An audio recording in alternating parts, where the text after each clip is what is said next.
नमस्कार दोस्तों, आज की कहानी है सास और जेठानी ने चलाया अपना हुक्म। निधि की अभी नई नई शादी हुई थी। उसका ससुराल एक संयुक्त परिवार था जिसमें सास ससुर जेठ जेठानी और एक देवर था।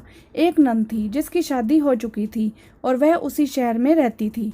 निधि के ससुर और जेठ का अपना कारोबार था, लेकिन उसके पति अमर कंपनी में जॉब करते थे। शादी से पहले सास और जेठानी ही घर के सारे काम करती थी, लेकिन निधि की शादी के बाद दोनों ही निधि पर अपना अपना हुक्म चलाने लगी।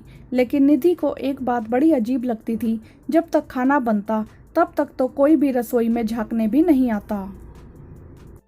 लेकिन जैसे ही ससुर और जेठ जी का खाना खाने के लिए घर आने का वक्त होता, सास और जेठानी फटाफट उनकी थाली परोसने के लिए खड़ी हो जाती। अमर तो रात को ही घर आता था, लेकिन रात को भी ऐसा ही होता। एक दिन जब निधि के नंद नंदोई आने वाले थे, तब सास ने खाने में क्या क्या बनाना है अपनी दोनों बहुओं को बता दिया और बाजार से उनके लिए कुछ सामान लेने चली गई। इधर जेठानी भी निधि पर काम छोड़कर अपने कमरे को व्यवस्थित करने चली गई। निधि सुबह से ही घर के कामों में लगी थी, इसीलिए उसे अपना कमरा जो कि ऊपर था उसे व्यवस्थित करने का समय नहीं मिला था। उसने और तो सारा काम कर दिया, सिर्फ पूरियां तलनी बाकी थी। उसने जेठानी से कहा, भाभी मैं थोड़ा कमरा साफ कर लेती हूँ, जब दीदी और जीजा जी आएं तब पूरियां बना देंगे। ठीक है, तुम जाओ, वैसे भी अभी दीदी के आने में 1 घंटा है, जेठानी ने कहा। उनकी बात सुनकर निधि आश्वस्त हो गई और कमरे में चली गई। उसका कमरा ऊपर था, इसीलिए वह उसे बाद में ही साफ करती थी। वह कमरा साफ कर रही थी, तभी निधि की मम्मी का फोन आ गया, इसीलिए वह उनसे बातें करने लगी। थोड़ी देर बाद ही उसके नंद नंदोई आ गए। सासू माँ भी बाजार से आ चुकी थी। आते ही नंद ने पूछा, अरे माँ, हमारी नई भाभी कहाँ है? यह सुनते ही जेठानी ने रसोई से निकलते हुए कहा, दीदी आपकी नई भाभी तो बहुत थक जाती है, बेचारी अपने कमरे में सो रही होगी। उधर निधि को लगा कि नंद के आने में वक्त है, इसीलिए वह कुछ देर बाद ही बाहर आई।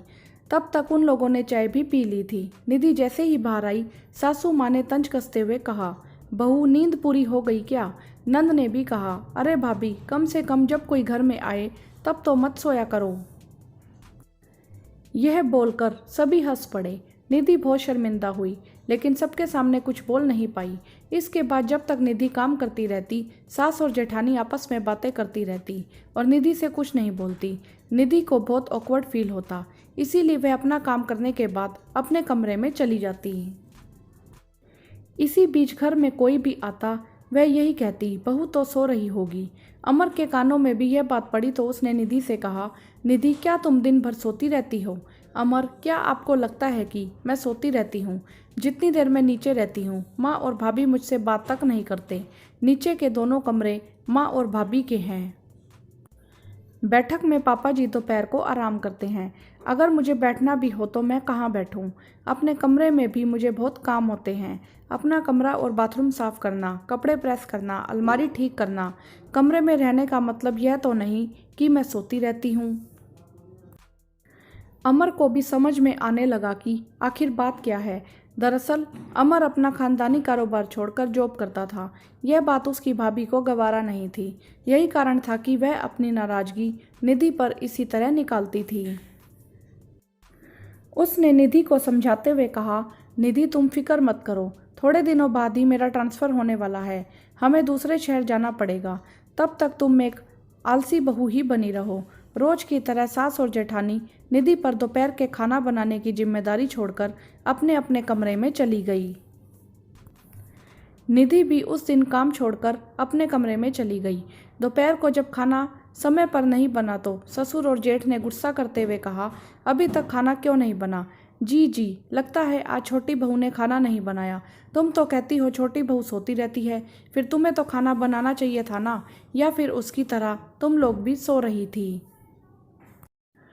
अब उनके पास कोई जवाब नहीं था, क्योंकि आज सच में बहू सो रही थी।